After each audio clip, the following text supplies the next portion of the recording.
నిన్న తూర్పుగోదావరి జిల్లా వేమగిరిలో game changer Ram Charan నటించినటువంటి భారీ చిత్రం విడుదల సందర్భంగా ప్రీ ఈవెంట్ ఫంక్షన్ జరిగింది. దీనిలో చిత్ర నిర్మాతలు దిల్ రాజు గారు, చిత్ర దర్శకులు శంకర్ గారు, ఇంకా చాలామంది సినిమా ప్రముఖులు దానిలో పాల్గొన్నారు. వారితో పాటు జనసేనకి తెలుగుదేశానికి చెందినటువంటి నాయకులు, ముఖ్యంగా డిప్యూటీ సీఎం పవన్ కళ్యాణ్ గారు అతిథిగా పాల్గొని ప్రసంగం చేశారు. చాలామంది వక్తలు తమ అభిప్రాయాలను ఈ ఫంక్షన్ ద్వారా వ్యక్తం చేశారు. ముఖ్యంగా చాలామంది వక్తలు పవన్ కళ్యాణ్ గారిని అద్భుతంగా పొగిడేటటువంటి కార్యక్రమం కూడా చేశారు. దానిలో శంకర్ గారు పవన్ కళ్యాణ్ గారి గురించి ఒక మంచి మాట చెప్పారు. శంకర్ గారి అమ్మాయి మ్యారేజ్కి కార్డు ఇవ్వడానికి వెళ్ళినప్పుడు పవన్ కళ్యాణ్ గారు వారికి చేసినటువంటి మర్యాద గురించి ఆయన చెప్పినప్పుడు నాకు కూడా నిజమే అనిపించింది. ఎందుకంటే పవన్ కళ్యాణ్ గారు మా అమ్మాయి వివాహానికి కూడా నేను కార్డు ఇవ్వడానికి వెళ్ళినప్పుడు చాలా గౌరవంగా, చాలా చక్కగా ఆయన రిసీవ్ చేసుకోవటం, తరువాత కారు దాకా వచ్చి పంపించటం చేశారు. ఆయన ఎవరినైనా చాలా గౌరవంగా చూసేటటువంటి లక్షణం ఉన్నటువంటి వ్యక్తి. నేను జగన్మోహన్ రెడ్డి గారి తర్వాత అంత గౌరవంగా వ్యక్తుల్ని చూసేటటువంటి వ్యక్తి పవన్ కళ్యాణ్ గారని నేను కూడా నమ్ముతాను. దానిలో ఏ విధమైన సందేహము లేదు. కానీ దాంతోపాటుగా పవన్ కళ్యాణ్ గారిని గేమ్ చేంజర్లో హీరో అయినటువంటి అన్న కొడుకు మన రామ్ చరణ్ గారు చాలా పెద్ద ఎత్తున పొగిడారు. అది వేరే అంశం. దానిలో కూడా కొంత రాజకీయ మసాలా కూడా వేసేటటువంటి ప్రయత్నం చేశారు. ఆ విషయాలను పక్కన పెడితే దీనిలో ప్రధానంగా పవన్ కళ్యాణ్ గారు మాట్లాడుతూ కొన్ని విషయాలను లేవనెత్తారు. అదేంటంటే సినీ రంగానికి రాజకీయ రంగులు మేము అద్దాం, ఇంతకుముందు అద్దారు అనేటువంటి భావన కలిగే విధంగా. రెండో అంశం ఏంటంటే హీరోలు వచ్చి మా దగ్గర వంగి సలాములు చేయాల్సిన అవసరం లేదు, టికెట్ ధరలు పెంపు విషయంలో నిర్మాతలు వచ్చి మమ్మల్ని అడిగితే చాలు అనేటువంటి పద్ధతుల్లో ఒకటి. రెండో అంశం ఏంటంటే అసలు టిక్కెట్లు ధరలు డిమాండ్ సప్లై మీద ఆధారపడి ఉంటాయి. డిమాండ్ సప్లై మీద ఆధారపడి ఉన్నప్పుడు, డిమాండ్ ఉన్నప్పుడు ధర ఎక్కువగా ఉంటుంది, ఆ ధర ప్రకారం కొనుక్కుంటారు అని డిమాండ్ సప్లై మీద ఆధారపడే సూత్రాన్ని ఆయన ఇక్కడ చెప్పారు. ఇంతకుముందు కూడా చెప్పారు. జగన్మోహన్ రెడ్డి గారి ప్రభుత్వంలో కూడా ఇదే విషయాన్ని ఆయన చెప్పినటువంటి సందర్భం ఉంది. ఇక్కడ జెంటిల్మెన్ సినిమా గురించి ఎవరైతే శంకర్ దర్శకత్వం వహించారో ఆ జెంటిల్మెన్ సినిమా చూడటానికి పవన్ కళ్యాణ్ గారు బ్లాక్లో టికెట్ కొనుక్కుని వెళ్ళానని, ఆ బ్లాక్లో ఎక్కువ మొత్తంతో కొనుక్కున్నటువంటి డబ్బు నిర్మాతకు హాలు వారికి చేరదు కాబట్టి టికెట్లు పెంచడం సమంజసము అనేటువంటి మాట మాట్లాడారు. దీన్ని నేనేం తప్పు పట్టడం లేదు. కానీ డిమాండ్ సప్లై మీద ఆధారపడి టిక్కెట్లు ఉంటే ఇంకా ప్రభుత్వాలు జోక్యం చేసుకోవాల్సిన అవసరం ఏముంటుంది అనేది నాకు ఉన్నటువంటి సందేహం. నిర్మాతలు, థియేటర్ వారు నిర్ణయించుకొని టికెట్ ధరలు ప్రకటించుకోవచ్చు. ప్రభుత్వం దానిలో పాత్ర వహించవలసినటువంటి అవసరమే లేదు.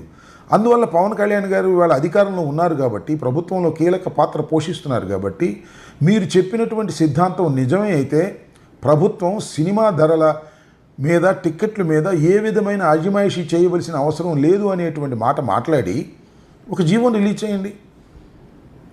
థియేటర్ యజమానులు అదేవిధంగా నిర్మాతలు మాట్లాడుకొని ఒక టికెట్ రేటు ప్రతి సినిమాకి కూడా ప్రకటించుకోండి, అది మీ ఇష్ట ప్రకారం చేసుకోండి అని ప్రకటించవచ్చు కదా.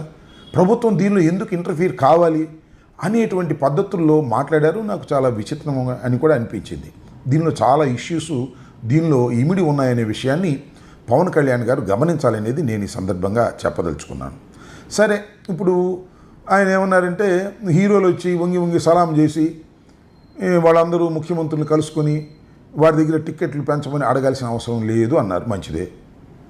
నేను ఇక్కడ అడుగుతా ఉన్న ఒక మాట, మీరు ఇందాక చెప్పినటువంటి అంశం టిక్కెట్లు ధరలు డిమాండ్ మీద, సప్లై మీద ఆధారపడతాయని హీరోలు వచ్చి ముఖ్యమంత్రులు అడగాల్సిన అవసరం లేదు అనుకున్నప్పుడు, మరి నిన్నగాక మొన్నే కదా తెలంగాణలో, అది కూడా తెలుగు సినిమా పరిశ్రమకు సంబంధించినటువంటి కేంద్రమే కదా, అదే ప్రధానమైనటువంటి కేంద్రం కూడా, అక్కడ శాసనసభాముఖంగా రేవంత్ రెడ్డి గారు చాలా స్పష్టంగా ప్రకటించారు, నేనున్నంత వరకు టిక్కెట్లు ధరలు పెంపు కానీ, ప్రత్యేకమైన షోలు వేయటం కానీ, వారికి స్పెషల్ ప్రివిలేజెస్ కల్పించడం కానీ జరగదు అని శాసనసభలో గట్టిగా చెప్పినప్పుడు మరి మీరు దాన్ని ఖండించాలి కదా.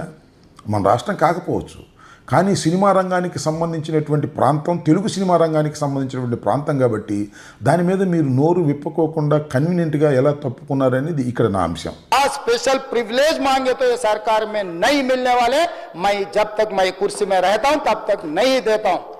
मेरा जिम्मेदारी तेलंगाना आम जनता का जान बचाने का मेरा जिम्मेदारी है.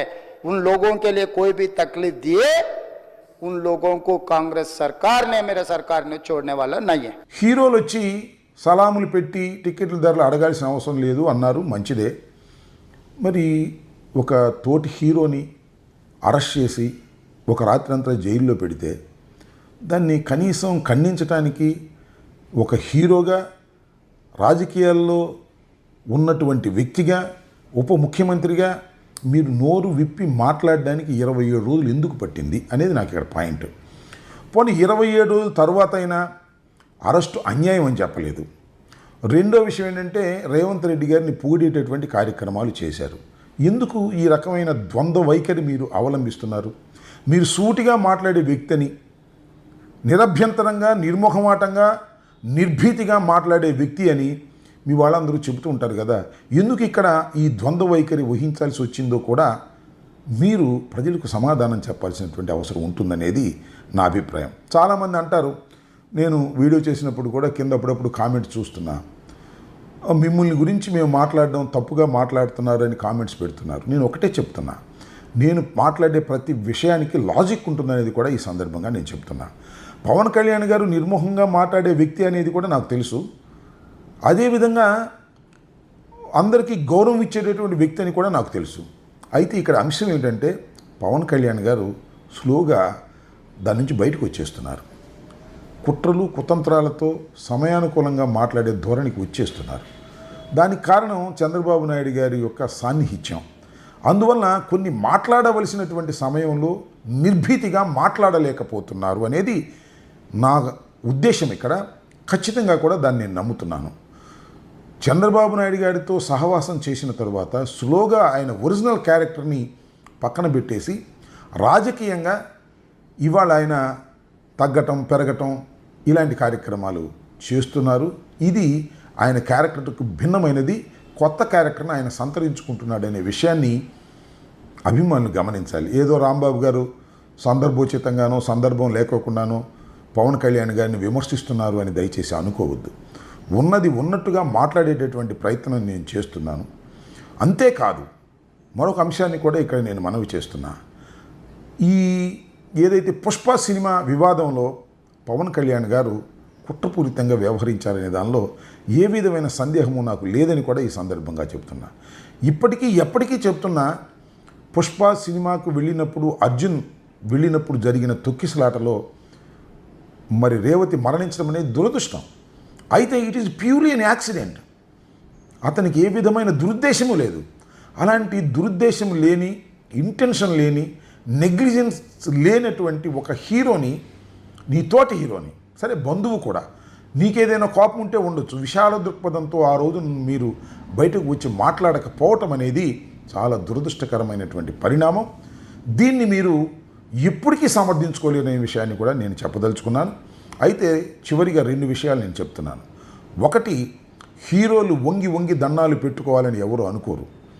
మీరు కూడా మర్చిపోయారేమో, అజ్ఞాతవాసి సినిమాకి టిక్కెట్లు పెంచడం కోసం ఆ రోజున కేసీఆర్ గారిని వెళ్ళి మీరు కలుసుకున్నారు.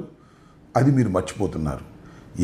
ఎవరిను కలిసినా కలవకపోయినా తెలుగు చలనచిత్ర సీమ ముందుకు వెళ్ళాలని, అభివృద్ధి చెందాలని మనస్ఫూర్తిగా మేము కోరుకుంటాం.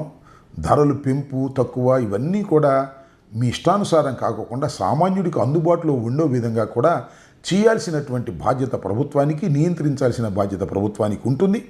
తప్పనిసరిగా ధరలు పెంచవలసినప్పుడు పెంచవలసిందే, తగ్గించవలసినప్పుడు తగ్గించవలసిందే. సామాన్యుణ్ణి, వినోదాన్ని పొందాలని కోరుకుంటున్న సామాన్యుణ్ణి కూడా దృష్టిలో పెట్టుకొని మీకు నష్టం లేకోకుండా జగన్మోహన్ రెడ్డి గారు చాలా సందర్భాల్లో చెప్పారు, 100 కోట్లకు మించి వ్యయమవుతున్న చిత్రాలను ప్రత్యేకంగా చూడాలని ఆ రోజున చెప్పిన విషయాన్ని మీరు మర్చిపోయారని అనుకుంటున్నాను. కాబట్టి చివరిగా నేను చెప్పదలుచుకుంది ఏంటంటే, పవన్ కళ్యాణ్ గారు, మీరు రుజుమార్గంలో మాట్లాడడానికి ప్రయత్నం చేస్తే సంతోషిస్తారు. అలా కాకోకుండా కప్పదాటుగా వ్యవహరిస్తే మీ క్రేజ్ డౌన్ అయిపోతుందనే విషయాన్ని కూడా ఈ సందర్భంగా గుర్తు చేస్తున్నాను.